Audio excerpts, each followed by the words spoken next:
palace. Don't let us tell you about palace. Rolling straight to the ceiling, crowns and crystals, top like journeys, dishing out malice. Hold up, South London's grandest, far from bandits. Anything earned for a goal of innovation. Just passing the team over here might finish out bright future we can't vanish. It's 225 any day, that's sellers. Rev up the engines, no more reverse reactions. Fan cams, bands on stream. Share up the team, support the dream team. When eagles fly, make noise and scheme. Dare to dream or dream to dare. Taking a step to become supreme.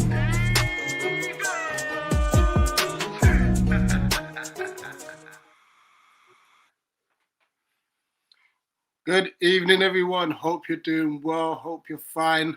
Hope you're having a lovely Monday evening. As we know, the Premier League is back, and it's not without its controversy. First things first, just give me a thumbs up in the chat if you can hear me. Just trying to make sure that there's not too much background noise as well. Could have got another device on the go.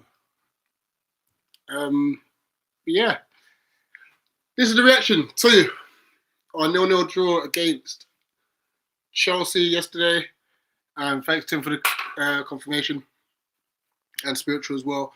0-0 draw against Chelsea. Sorry, I realised my hair's just going all over the place. Let me just tie up a little bit. In which, you know what, like for me personally, I think before the game I would have taken a draw. And we got that point, but I think the circumstances in which it came about, that's frustrating. Let me see. So, am I still frozen? I know I hate doing stuff in my room because this just lags with the internet.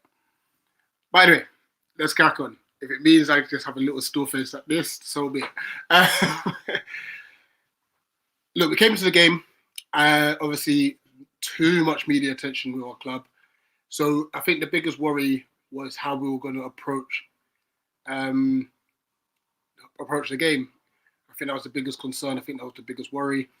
And whether all the noise in the background was going to affect our performance. But I must say, minus the first 5 minutes and then I say the last 20, I think we navigated the game very well. I think we applied ourselves very well. Big shout out to obviously Ebbs and Mark. Obviously have lots of transfer rumours around. They seem to obviously be, just getting on with it, and that's credit to them. Obviously, you got the news regarding like Isak and the way he's acting, but both Mark and Ebbs are definitely acting professional in this. So, yeah. But look, that first 5 minutes, I was worried. There was a lot of pressure put on my Chelsea. I think they had about 3 or 4 corners within those first 5 minutes. Ismail Assar, I think I don't give him enough credit. I don't give him enough credit for this because he's done it a few times where he just seems to be able to run back onto the goal line and so on and so forth. Wait, stream is YouTube down. Oh, fantastic. That's great. All right, I'm going to continue anyway. I know some of you can see, some of you can't. It's a bit odd. Hopefully it fixes itself. But yeah, like Sarr he always seems to be the one that can get back on the goal line and make the goal line clearances. I believe there was one against Fulham in the FA Cup game last year where he did that. He's got that knack of doing so. And yesterday he managed to head one off the line as well. I think it was a Cucurella flick on. But then it always seems to be the way with us. I think we do tend to start slow in matches, but once we find our feet, I thought we controlled the game very well. I think just looking at how we were setting up defensively, like everyone was quite narrow, everyone was narrow, and it allowed us to prevent the passing lanes into Palmer because that's what they were looking for all the time because Palmer was playing in the 10, and I don't think Palmer had many touches in that first half. I know he had to keep drifting off to either the left or to the right in order to get the ball and stuff. And that's credit to like Hughes, Wharton, Eze and Sarr just tucking in and making sure that Chelsea kind of play around us. And I was listening to Matisse's match reaction, and he called it a donut. So, sorry, where they literally had to keep going around and stuff. So yeah, that was that part of it. And then we got on the ball, and especially Adam Wharton, and I just feel like, and this goes across the whole game, by the way, I just feel our final pass or cross wasn't great. I think that was the biggest issue. So you look at Mitchell, his crossing that time. I think he had so much time for why he crossed it behind the goal. Hughes with a final ball, Ebbs with a final ball. It was obviously, unfortunately, an issue, you know, and it's something that hopefully will rectify as the games go on. But even in saying that, and I'm going to go to the major talking point in a minute. The one that Mateta had a shot in the first half. I think he's got to do better there. I think if he goes across Sanchez, I think he scores. You know, but he obviously went the near side, and it was just a bit too close to Sanchez. You know, and then in the second half, I think like there was a chance for Ebbs to play a ball in, didn't do so. He had a shot. There was times Munoz was through on the right side, we didn't give him the ball. Sarr's passing was very, very poor. So yeah, it's just spurned chances for them. Like, I think if we played the extra pass and we took care in the final third, we might have had a bit more clear-cut chances. So what it's going to look like is that Chelsea had the clearer chances, where you look at like Andre Santos's chance. I think Esteval should have had one if he took a bit more care. So it's going to look like they had the better chances, only because they just had the extra pass. But in all fairness, Dean Henderson had one save to make from the lap, and even that was like routine, you know. So yeah, I think that's just a disappointment in that aspect. But like I said, I think it's a point that we all would have taken. But I'm just glad as a fan base we can say we're disappointed we didn't get all three. That says a lot for us as a club and how far Glasgow's taken us. Let me just go through some comments now. It seems as if YouTube is down for all UK viewers. Don't ask me why. I don't know how. But Tim's like, hey, it's working fine for me. So apologies for everyone that's here. I'm hoping that it's something you may be able to come back to when it rectifies itself. I just hope it's not a case where, because you can't see anything now, it means you can't see anything in the future. So hopefully you'll be able to come back to this. Big up Spiritual. This is up the Palace. Big up Tim. This was confirmation that they can hear me. Obviously, Chairman saying I'm frozen. Mary was obviously asking if there's an issue. Gail saying mine keeps loading. Sean, we're gonna talk about this. We are gonna talk about this. I've got a lot of screenshots. Big up Niall. He's saying that, and this is where we found out that YouTube's been down all day, which is it's like, oh great, why? Best fix itself. We've got a very busy week of streaming. And I think a lot of it's to do with the stream going down, unfortunately. Should have won that match, but the ref was a Chelsea player clearly. Down England don't like us. He really doesn't like us at all. You know, like it's crazy. And I think that is pretty much everything else.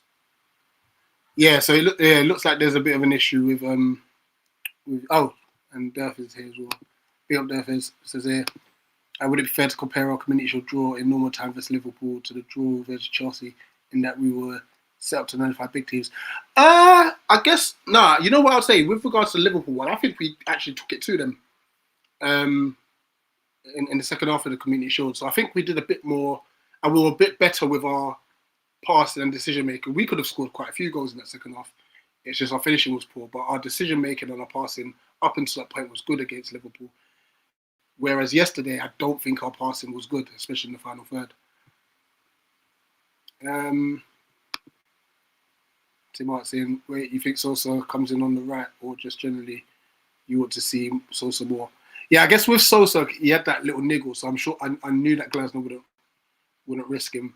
But I think, I could be wrong, but I think games where we dominate or expected to dominate possession, which are not going to be many, but those sort of games, I generally think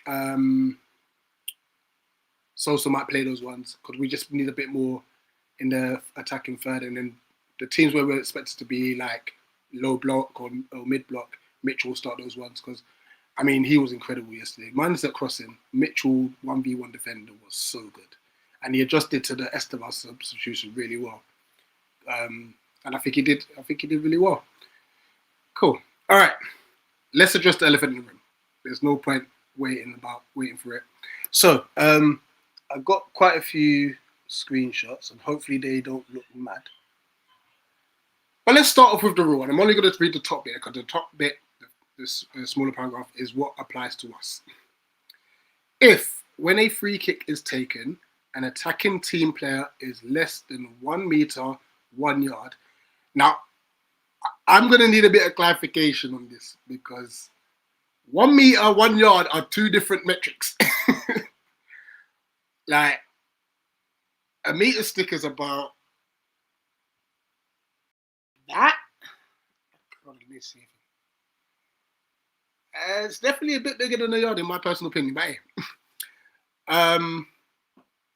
what do you call it? What was I saying? Yeah, so an attacking team player is less than 1 meter, 1 yard from a wall, formed by 3 or more defending team players, and indirect free kicks is awarded. Right, so, Chairman, I just saw that. I'm going to drop it into the chat, actually. Let's see. Hopefully that comes to you now. And if there's anyone else that wants to jump in, feel free.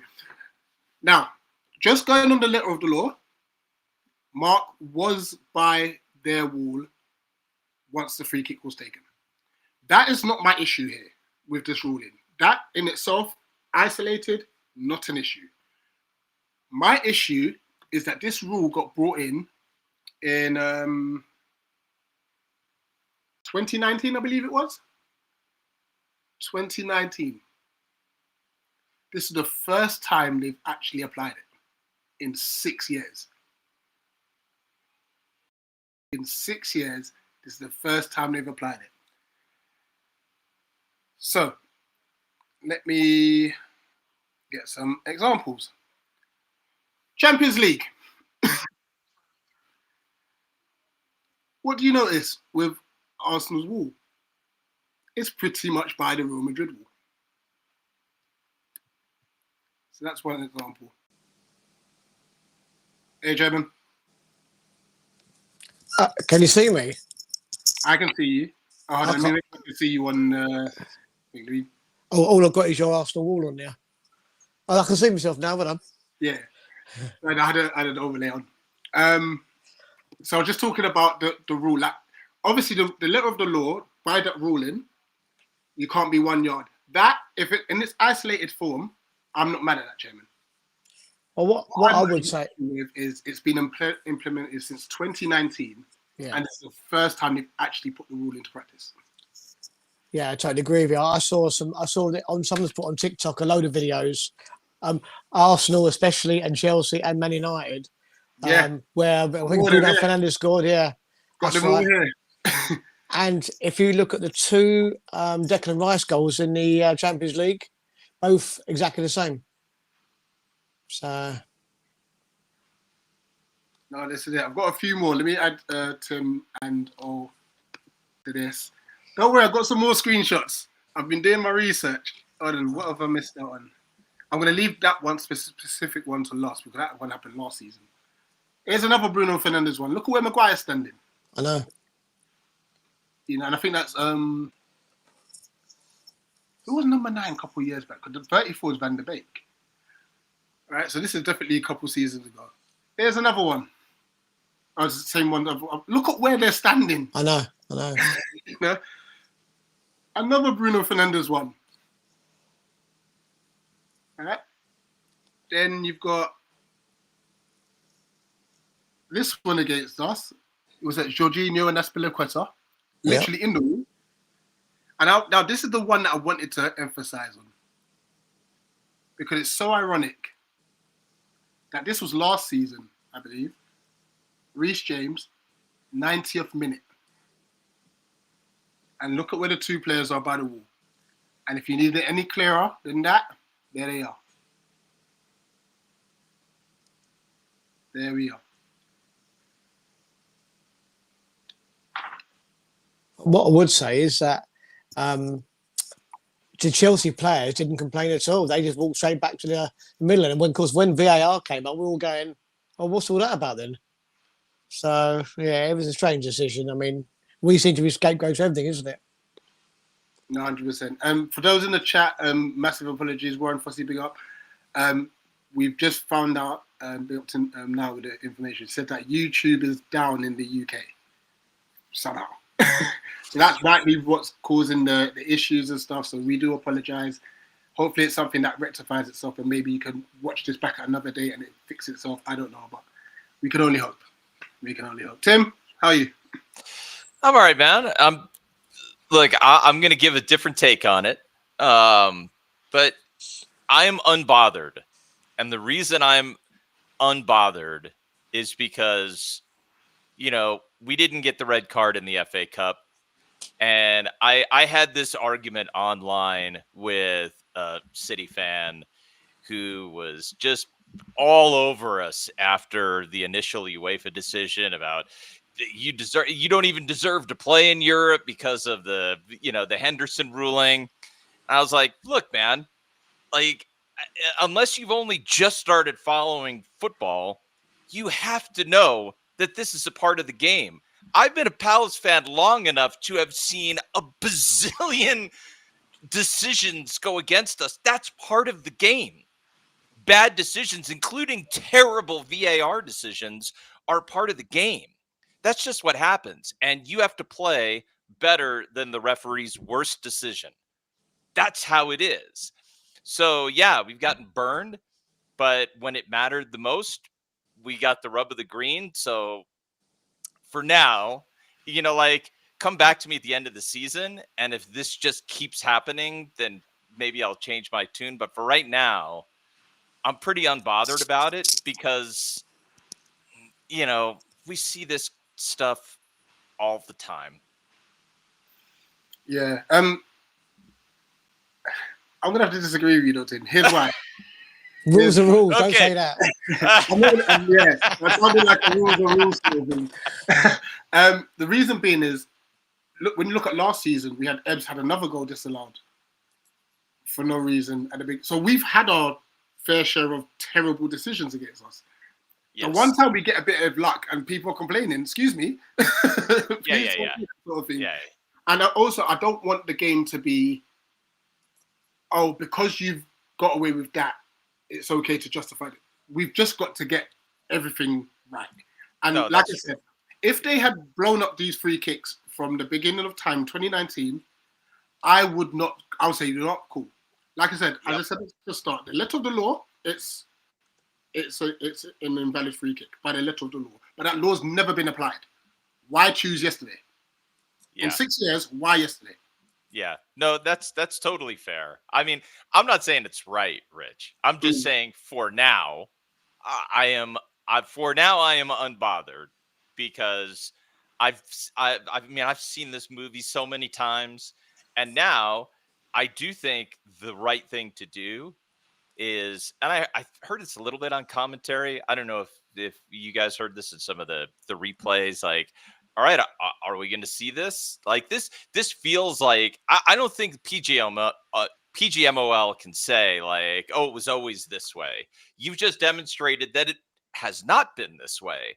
So now we have an enforcement change. So are we going to see this enforcement change the rest of the season? If we don't see it, then that is a serious problem. But here's what will happen. We're not going to see it the rest of the season because the referee's going to then blow up and tell the players prior you're moving. You're going to get a warning. Yeah. That would be really annoying. Yeah, and for sure. That's another argument. Why didn't obviously he's not going to predetermine that Mark's going to push, but you can see before the free kick's taken, there's a bit of tussling. So you should have stopped it. They say, listen, if you end up getting close to the wall, this is what's going to happen. It's going to stop everything from happening. Yeah. You know, so that's why I think. That's fair. Yeah, two things going to happen. Either one, a big. Because notice all those images were big 6 sides. Yep. Yeah. Yeah. Checking club badge. Yeah. Checking club. Oh, I'm going to come to you, mate. How you doing?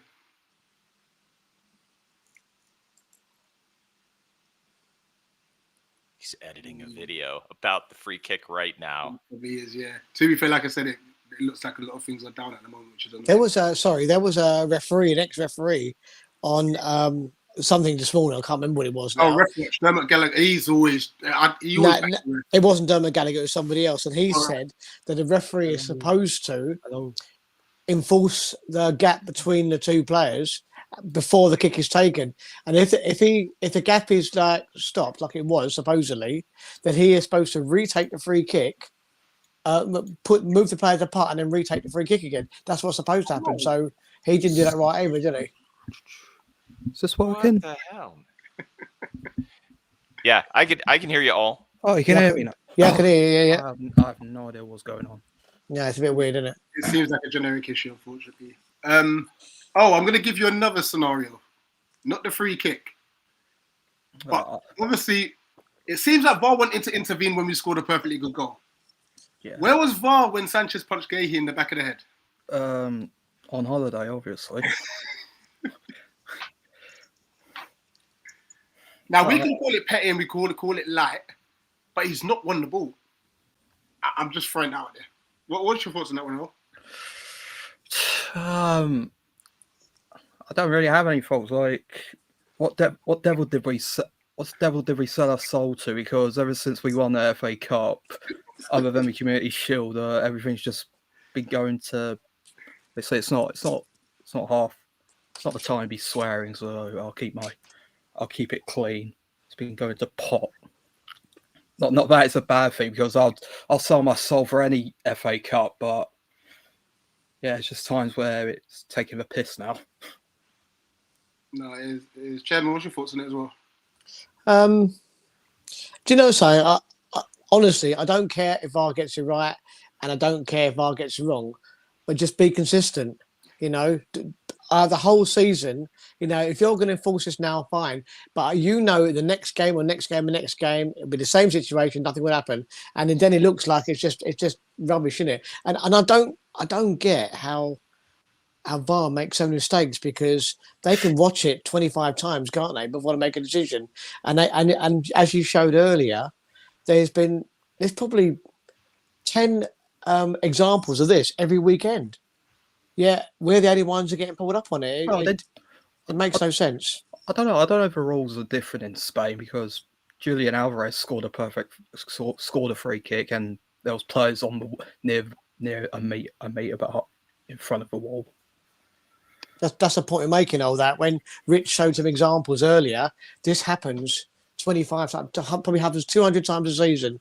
It's never pulled up. The rule has been in since 2019. It's never been enforced. But yesterday, we score against Chelsea, and it gets enforced.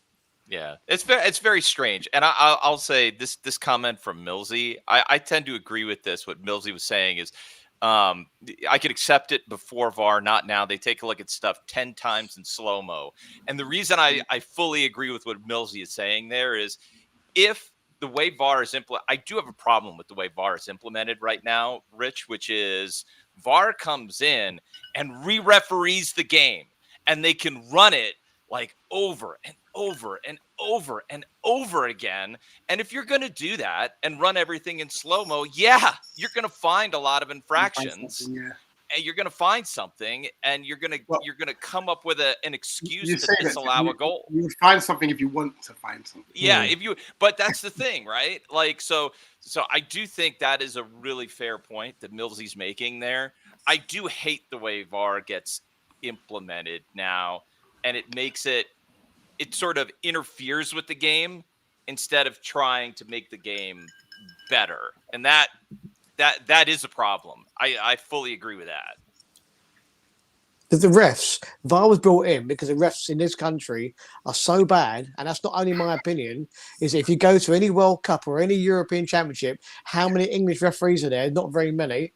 And Not for this Thursday, by the way. No Yeah. English referees for No, this Thursday. It's all Greek, isn't it? But that's the point I'm it's, making. They were, as you said, they were brought in to back up the referee. But as you said, in effect now they're re-refereeing the game, and it's got to a stage now where the referee is not going to make a decision because he's going to use VAR as a backup rather than make a decision right in the first place. Yep, that's right. Yeah, absolutely. Totally agree with that, Chairman. Right, let's actually talk about us, because you know what? Defensively, we were outstanding. You know, and I'll say from front to back. Going forward, I think we could have been better in like possession and stuff. But we've also got to look at the fact that Chelsea could throw on 3, 4, 5 different subs. We're looking at our bench thinking, you know, but Tyreek Mitchell, I know he can't cross, but he had a couple of decent crosses this game, though. He didn't. Well, not I can see anyone. I must admit. There was one low one which got intercepted by Action. That Action point, by the way, looks decent. If we get them alone, I'm not mad. He put it in the right area. I know it's not great, but he did get one. I'm gonna give him one. But yeah, defensively, he locked down everybody. Yeah, he was outstanding. He was so good. Just going around the panel, Chairman, who would you say defensively from the back five? Please? Well, do you know something? I mean, I said it to JC. We went obviously on Sunday, and I thought the back six, which is obviously the back five, and the keeper, we did have a lot to do, but still marshalled it well. I thought they were, to a man, absolutely fantastic. In the first half, I thought Tyreek was struggling a bit, but he was doing okay. But he really got together second half, and of course at the end of the game, Chelsea had basically brought on £250 million worth of attacking talent. And as we said to the Chelsea fans when walking out, have you found Palmer yet? Have you found Palmer yet? Have you found Palmer yet? Because we didn't see him. You know, you say that because obviously watching it on TV, you could see how desperately they were looking. He was frustrated. Yeah. It was literally like a one-man show. They were looking for him so much. Yeah. Yes. You know. But yeah, I say to a man, I thought they were absolutely amazing, especially the second half. We didn't do nothing second half. It was like, do you know, I said to Jordan, it was like watching the cup final again, you know, where you scored and you just trying to defend, and that's all we did. But I know they had 19 shots. I know they only had 4 on target, but I don't think Henderson had to really make a sprawling diving save. Most of it was straight at him. Only once. He came out and he makes one dive on the cross coming through. You remember that, Chairman? He does that. He reaches out and he intercepts the cross before it. Yeah. Oh, yeah. I mean, that's it. That's the only time. I mean, they did miss a couple of sort of glaring chances. That's you can't say didn't. But and one quick thing about Ashington when you go on, I thought we did okay. And I thought Palace worked him out second half because they, for the last probably half an hour, they put Mateta straight on top of him, and he struggled big time. And we just couldn't get the ball to Mateta enough because every time he got it, he turned him, and the other two centre halves had to come and protect him. Do you know what I mean? But yeah, I thought to a man, I know it was a 0-0 draw and we didn't do an awful lot second half, but I thought to a man, I thought we were absolutely fantastic. And I'm so proud of the boys for the effort they put in, including Mark and Ebbs, who obviously, well, they might not be at the end of all this, I don't know, but they didn't play like they wanted to go at all. It was magnificent. Brilliant start to the season. Yeah, I agree. So defensively, who would you say really stood out for you? I'll shout out Maxence Lacroix. I thought Lacroix was brilliant. I thought he was outstanding, and he was marshaling. As soon as you had the Chelsea runners into the box, he was all over them. You know, everywhere you go, he makes. I can't remember if it was Gittins or it may have been Pedro, maybe been João Pedro, who I really dislike. But that's another guy that was invisible. You know, gave him no space whatsoever. I think he had 8 interventions yesterday, Rich. He was brilliant. Yes, I thought he was absolutely outstanding. Just a rock in the center. Richard's passing from early last season was back in a couple of instances. I thought he was good, but of the 3, I thought Lacroix stood out. Man, terrific performance yesterday. Yeah, absolutely. And Oz, how about yourself? Lacroix, really. I thought Richards wasn't bad. Took one of the Richards with that free kick, so that's team one for the team. But yeah, I'll say Lacroix because it's all what Tim said, really. Yeah. And good news, Brandon's chat. The chat saying that YouTube has fixed itself. Nice, Yeah. well done. We're good. Right, I wanted to leave this bit towards the end because I think this is very important. There's been a lot of talk about a certain believer going for about 100 mil. How good is our Adam Wharton? Wharton was, I mean, he was outstanding. By the way, how about Will Hughes and Adam Wharton shielding? Like this is how we were talking about it in commentary. Certainly the back three playing narrow and tight and together made it very difficult for Palmer. But consistently, Hughes and in particular Wharton, anytime something was coming in for Palmer, Wharton was hunting it. And he turned and he ran with it and he turned the ball back over quite a lot. He was on fire yesterday. Yeah, that's what I'm actually liking seeing from Wharton's game this season. He's running with the ball now. Yeah. You know, I think he's fit now. I think that's the difference, isn't it? Mm-hmm. I think we know last year it was start of the season carrying the injury, and I think we probably made a mistake. Not we, I see at the club made a mistake by not giving him that operation earlier. Yeah. Because they should have just done it, shouldn't they? But they left it till about October, and it was just too late. And I think he was just struggling the whole way through that. But you can see now that he is. I mean, for me personally, he was my man of the match. I thought it was sensational from start to finish, personally.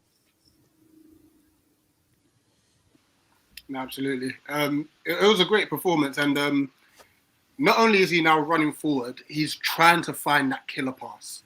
Yeah. I think for Mateta's chance, I think Mateta could have done a bit better, but I think this is something that I mentioned last season in the sense of we were getting a bit predictable with how we played, especially at the beginning, because we didn't have runners. It now looks as if that's what Glasner wants throughout the pitch. He wants runners. So, Sarr, you can run. Ebbs, get the ball, run. Mateta, run. Now, Wharton, run. Right. You know, and that's what's forcing other teams back. Yeah. You know, which is a great play. So, granted, obviously, look, Ebbs may go. But I think Glasner, there's a report saying that he wants someone who could run to obviously take his place. So, kind of like a Sarr on the left-hand side, basically. Mm-hmm. You know, which will give us a really big threat. Go on. No, there's an interesting what Glasner said about Eze that his release clause is expired now, isn't it? Yep. Very interesting. You know, I mean, I would like to believe that means we're going to get more than the money that is in the release clause because it's at Palace's discretion. I'm not so sure that's going to happen because of, you know, just it does appear. I think the reason for it comes down to we appreciate who Ebbs is. He's given us everything. And if he wants a move and the deal is reasonable, I think we'll do it to honor. Like, we're not going to get ripped off just because he wants a move. And Ebbs is not going to screw us either. But I think it's probably going to be closer to like 60 million with the add-ons. But I could. Honestly, that would be the biggest transfer in Crystal Palace history, number one. And then number two, I think we get a lot of that up front. And I think we get a lot of that up front. And I think this is obviously, I'm only playing games here and I'm just a fan. But I think if we sell Ebbs, and I feel like Ebbs is the more likely sell than Mark, I think you got to get 3 players out of that. And I know which one I want. I want what you're talking about, Rich. On the left side, I want somebody who can run, who can threaten, and I don't care that he's raw. I want Belil El Khanous. That's who I want. That was going to be my next question for everyone, actually. But just before you say that, because I'm going to get you to name more than one player, Tim, and everyone. I think the reason why, as you said, I think it will be 60 with add-ons, because I think we'll get probably like 50 of that up front. I think we'll get a good chunk of it up front. Big chunk, yes. You know, as opposed to when it was a release clause of 68, you're looking at 20. You know, I think it will be 2 up front, 2 players as opposed to the 3. To be honest, so let's go. We'll start with you, Tim. You mentioned 3. Go for the 3. Who would your 3 be? Well, I don't have. I have 2 of the 3 names. I would be really so. I think you could probably let's say it's 60, right? And it's 55 million with 5 million in add-ons, and let's say you get 45 million up front. I think you could get El Canus at. I think it's going to be 30 all the way out, but I think you could get him with 25 and 5, and I think you might be able to get Andy Diouf as an attacking midfielder. I think you might be able to get him for another 20. And then I want to get an up-and-coming center back. It's not going to be Diamande. I want to get somebody else who can plug in and give us some depth at center back, because I think that Glasner rates Caleb at right wing back. So I want to see if we could get – I don't think you can cover at that 60 million pounds. You can't cover 3 players. But if you sell Edouard – and if he goes to Saudi and you get 10 million pounds and we loan out. Oh, wait, Saudi are interested in Eddie? Yeah, that's a report I saw. Okay, this is good, because Nice with that 4 million, I was thinking, no, we can't sell for 4 mil. 4 million pounds ain't gonna cut it. I think it's gotta be. I don't think Solis, the other guy. I've seen El Canus play in the Premier League, and he's looked dangerous in the Premier League. Solis has played in the Premier League, I think, with Norwich years ago and kind of washed out with Norwich. No thanks. I want El Canus, and I want somebody else so we can mix things up. You know, Glasner said he needs depth. Get him some depth, right? Like, so I don't know, man. I want to get to this point where you get the 2 players that Glasner asked for. He asked for an attacker, and he asked for a defender. So give me Diouf, give me an up-and-coming center back, and El Canus comes in. He's not going to replace Ebbs, but if you have him, and then if that forces Esse to step up and try to improve his game, like, I trust Glasner to improve players. He's done it a million times already. So, yeah, we'll see, man. I don't know. Oh, let's just say, using Tim's hypothetical, 55 plus 5. Let's just say we get 50 million up front. I know Tim said 45. Let's say it's 50. That'd be better. Who's your 2? El Canus, and I don't really focus on which player I want, but El Canus is probably going to be one of them. And I've seen Huang He-Chan be linked, but I don't know if there's anything into that. I think they're throwing that one out there to hurry Leicester up. Yeah. To be honest, I don't have a second option. I like to see Noosa, but we should have got him last season. You're muted. Now I'm talking to a door. Chairman? To be fair, I mean, if I had the choice, I would probably go for the guy from Club Brugge with the beginning with T with the unpronounceable name, because Solis. Is that one? I've got no idea. I think we offered, the rumor is we offered 30 million. It was turned down, wasn't it? Yeah, 30 million euro. Yep. But he seems to me like a better option than El Canus. But probably El Canus would be maybe there as well. I'm not sure. The problem is, I suppose, you're looking at selling one player and buying 2, but you can't play both of them, in there. So you're sort of making the team slightly weaker. But yeah, I would probably go for the guy from Club Brugge, and I agree that the way we play, we need the backup centre half, don't we? Desperately. I don't know why we don't really use our loan options that much, do we? You know, for short term, we've got 2 loan options a year. We don't really use them. And that's what I thought Wang He-Chan would be. Like, just get him in as like the lone striker, just so you give JP a blow. Well, yeah. I mean, now that Eddie's out with hamstring, isn't it, for 2 months? Right. Yeah. I mean, and the thing about Edouard, I think the problem with Edouard is the Palace don't want him. I mean, that's the biggest issue, right? And the other biggest issue they got with him, he's on about 80 grand a week. Right. So if Palace don't sell him and he stays for another 3 or 4 months, you know that you probably paid another £5 million in wages. So if Nice is going to offer us 4 or 5 million, then do you know, say maybe cut your losses and say see you later, because not only you'll get a little bit of money back, but you'll save 80 grand a week, which is basically what happened to Leicester last year when we gave him to them and they wanted to send him back and we said no because he was on too much money. Yeah. For me, my top 2 would have been Nusa or Kang plus El Khanous. I don't think we will be able to get both for that budget. So let's just say El Khanous because I think that was almost done based on reports. Jonathan Rowe. And it actually saves us a bit of change. Now, he's just had a recent bust-up with Rabiot at Marseille. He definitely seems like he's out of favour there. But he's another player that's direct. And I think the plus side to it as well, if AFCON does come about, we will lose El Khanous, we'll lose Sarr, but we'll still have Jonathan Rowe there. Yeah. And obviously remain SA and stuff. So at least we're not completely short. So, yeah. But I do like, for what I've seen, I do like the likes of Sosil. I don't know how you pronounce his name. I like the fact that they're direct and they take shots. That's what I like about them. And I think if El Khanous was in the better side, I think his output would be better, to be honest. So, yeah. What about Hayden Hackney then off of Middlesbrough? We're being linked with him as well. Does he not play centre mid? I'm not sure, I'll be honest with you.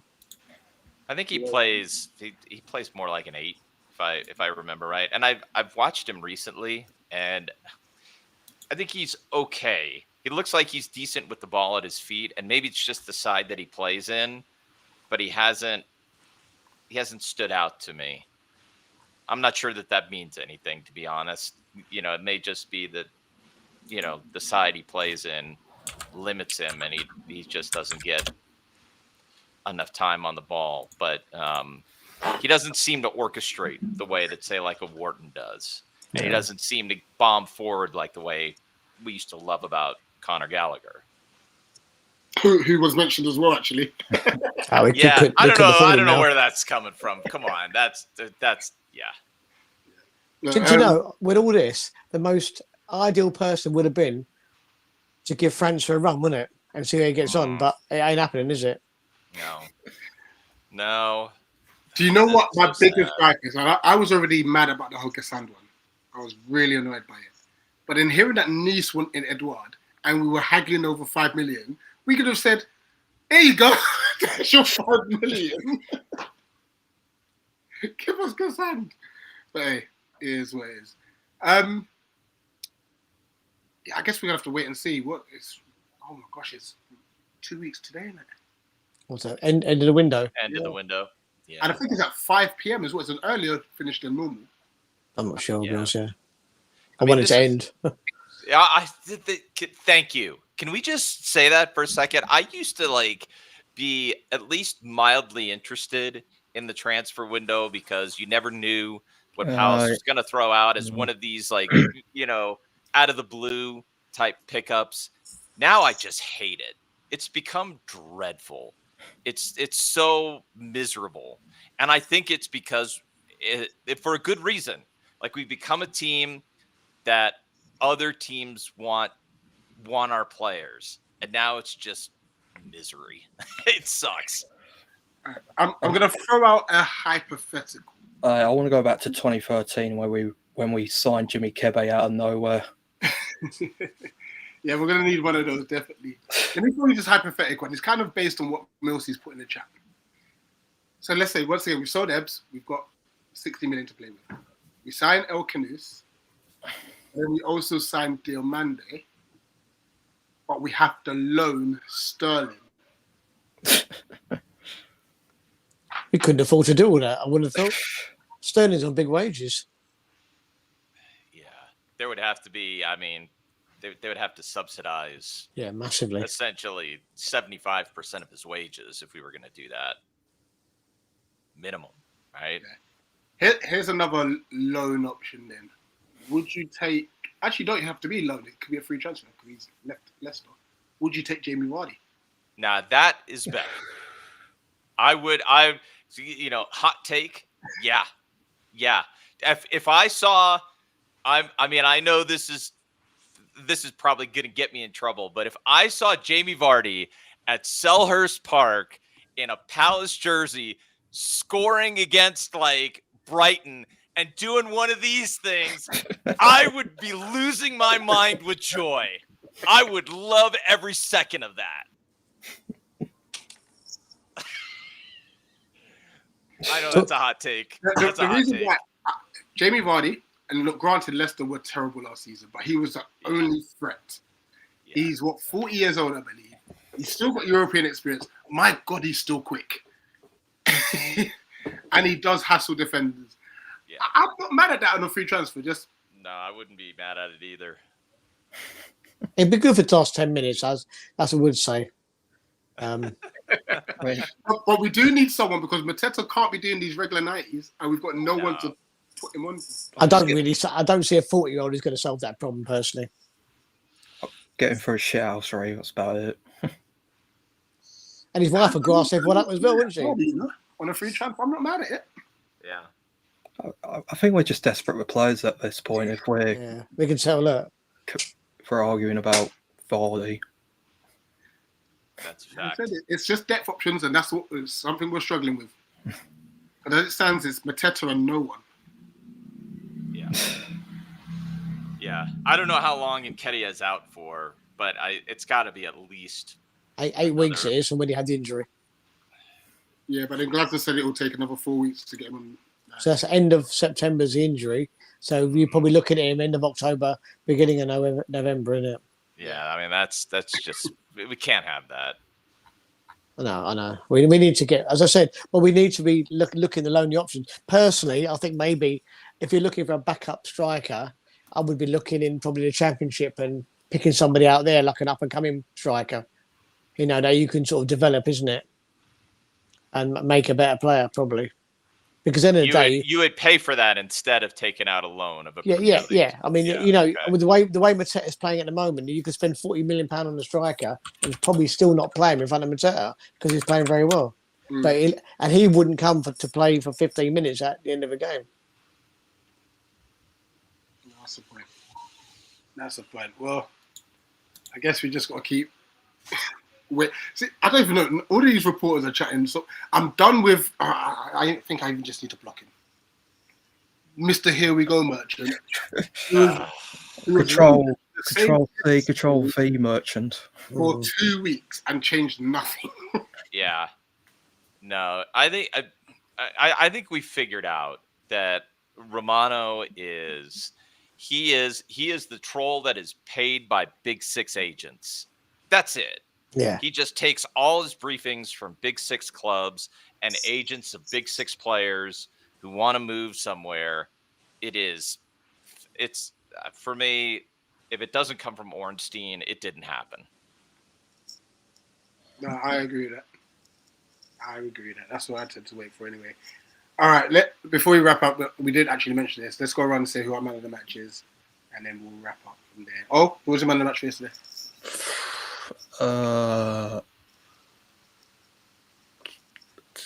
Lacroix. So his defensive works. Yeah, he was brilliant. Tim? I thought it was... No, actually, I'll change it to Hughes because he was one of my old man art because he's a Chelsea fan. That's a long... I've always mentioned that. But Nice. Yeah, Hughes is getting it. Just winding my dad up.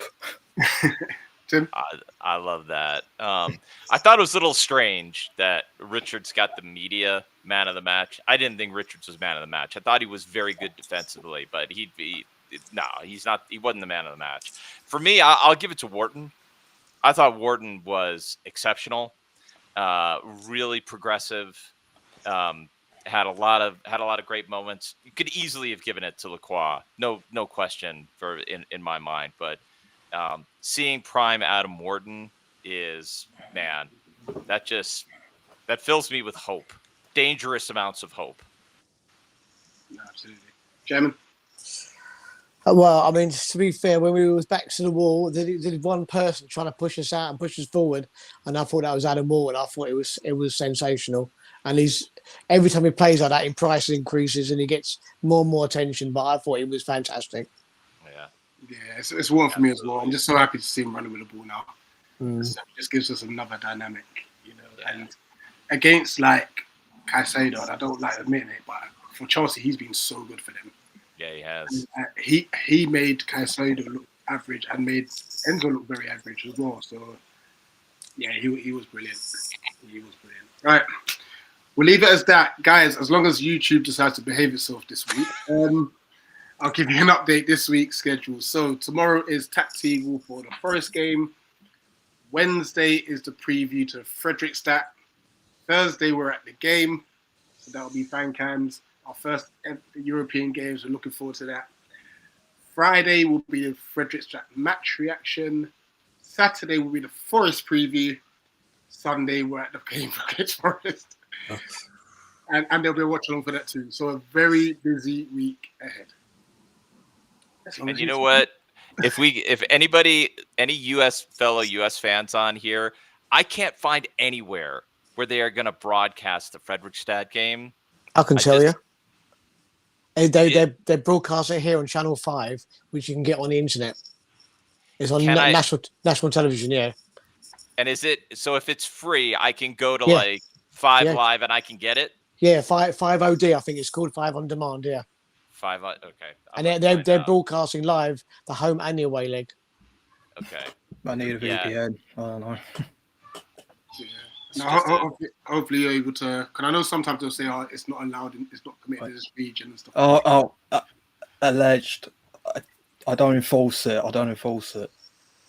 Yeah, alleged. Alleged. I don't enforce it. But what I can say, Tim, allegedly, that if you used to get yourself a VPN, allegedly, and set yourself to United Kingdom, then allegedly you can watch Channel 5. Allegedly.